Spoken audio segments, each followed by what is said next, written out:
Michael Landon, beloved for his iconic roles in Bonanza, Little House on the Prairie, and Highway to Heaven, left an indelible mark on American television.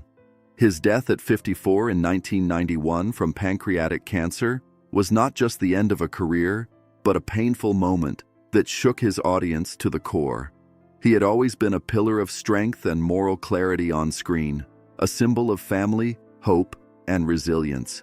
Yet, as he faced death, the reality behind the public image became more apparent. Landon, in his final moments, remained composed, facing his illness without self-pity and accepting both victory and defeat with grace. This moment, poignant and revealing, was not the beginning of his tragedy, but the culmination of years spent battling inner contradictions, personal demons, and an overwhelming pressure to succeed.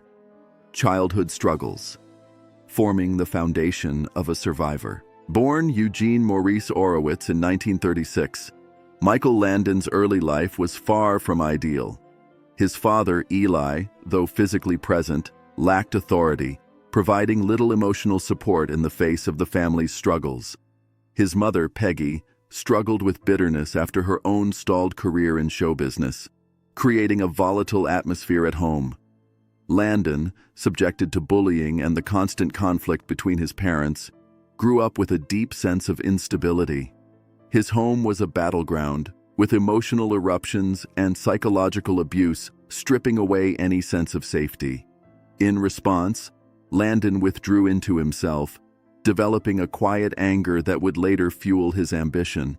His need to escape this fractured world led him to imagine a version of himself that was strong, self-sufficient, and in control. Turning to sports, a path to discipline and self-reliance. In an attempt to find order amidst the chaos of his home life, Michael Landon found solace in sports, particularly in javelin throwing. It was here that he first discovered the sense of discipline and control that had eluded him in his personal life. Sports gave him a way to measure success. Unlike the emotional instability of his home, it was tangible and predictable. His dedication to training earned him an athletic scholarship to the University of Southern California, but his dreams of an Olympic career were dashed after a serious injury. Despite this setback, Landon's work ethic remained steadfast. He turned to manual labor, working at a variety of jobs from babysitting to factory work, each demanding perseverance and responsibility. It was during these years of grinding labor that Landon learned the value of persistence, the importance of proving his worth through sheer determination. Hollywood beginnings, a leap into the unknown. Landon's entry into acting came not through ambition, but by sheer accident. A friend took him to an audition, and he agreed to accompany him just to pass the time. What happened in that room was a revelation for Landon. For the first time in years, he felt a sense of belonging without the need for constant vigilance.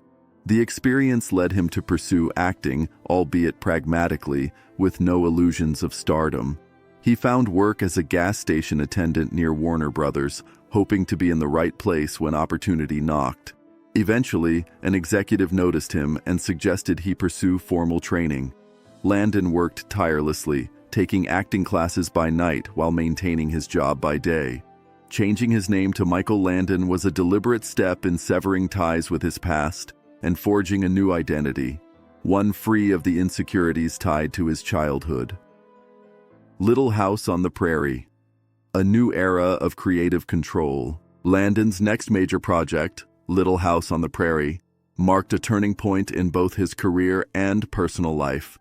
Not only did he star as Charles Ingalls, but he also served as executive producer, writer, and director, taking full creative control of the series. This role allowed Landon to craft a family drama that was grounded in moral storytelling, where the emphasis was on values like love, forgiveness, and perseverance. The show became a massive success, with millions of viewers tuning in each week to watch the Ingalls family navigate the challenges of frontier life. Landon's creative authority was evident in every aspect of the show, from its pacing to its moral undertones. However, the pressure to maintain the show's integrity took a toll on his personal life. especially as the demands of the job left little room for the intimacy and stability he craved at home. Personal tragedy, loss, and grief behind the camera. In 1972, tragedy struck when Dan Blocker, Landon's close friend and co-star on Bonanza, died suddenly from complications following surgery. Blocker's death left a void that no script could fill, and the emotional weight of his absence affected the entire cast and crew. Landon, who had always used humor to lighten the mood on set, now found himself grappling with grief in ways that could not be masked. This loss, combined with the pressures of maintaining the success of Bonanza, led to a sense of creative and emotional exhaustion. After Bonanza ended in 1973, Landon took on new projects, but the pain of Blocker's death lingered, adding an emotional layer to his already complex personality. His work continued to reflect a blend of personal loss and professional ambition, marking his work as a writer and director with a deeper sense of emotional resonance. Highway to Heaven, confronting life's challenges with new purpose. After Little House on the Prairie, Landon embarked on Highway to Heaven, a show that marked a significant shift in both tone and subject matter. Rather than focusing on the idyllic world of the Ingalls family, Highway to Heaven dealt with the struggles and redemption of everyday people. Landon's role as Jonathan Smith, an angel sent to help people navigate difficult moments in their lives, was a departure from his previous characters. However, the show retained the same moral core, focusing on themes of forgiveness, second chances, and the human capacity for change. Despite its early success, Highway to Heaven struggled to keep up with the changing landscape of television in the 1980s. The shift toward faster-paced, more cynical programming made Landon's gentle, reflective storytelling increasingly out of sync with mainstream tastes. But Landon remained committed to his craft, determined to offer a different kind of television that focused on healing and personal growth. A final chapter. The end of the journey. By the time Highway to Heaven came to a close in 1989, Michael Landon had become a symbol of family television, but his personal life continued to unravel. He had endured 2 failed marriages and a public scandal involving an affair with his third wife, Cindy Clerico. Despite the controversy, Landon found a sense of stability in his relationship with Cindy, and they married in 1983.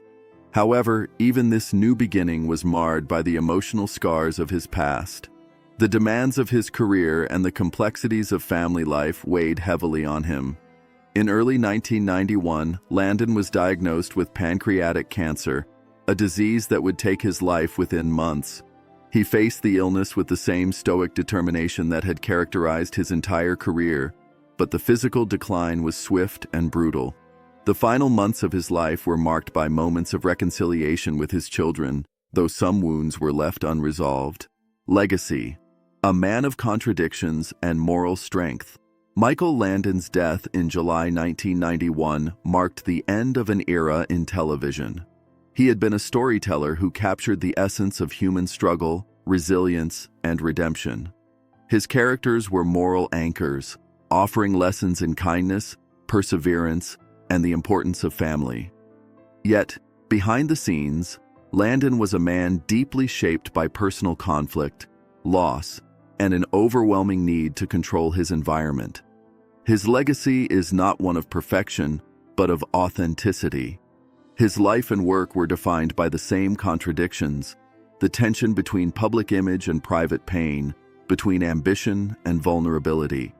Landon's ability to portray complex, morally grounded stories on television, while wrestling with his own demons, makes his legacy all the more powerful.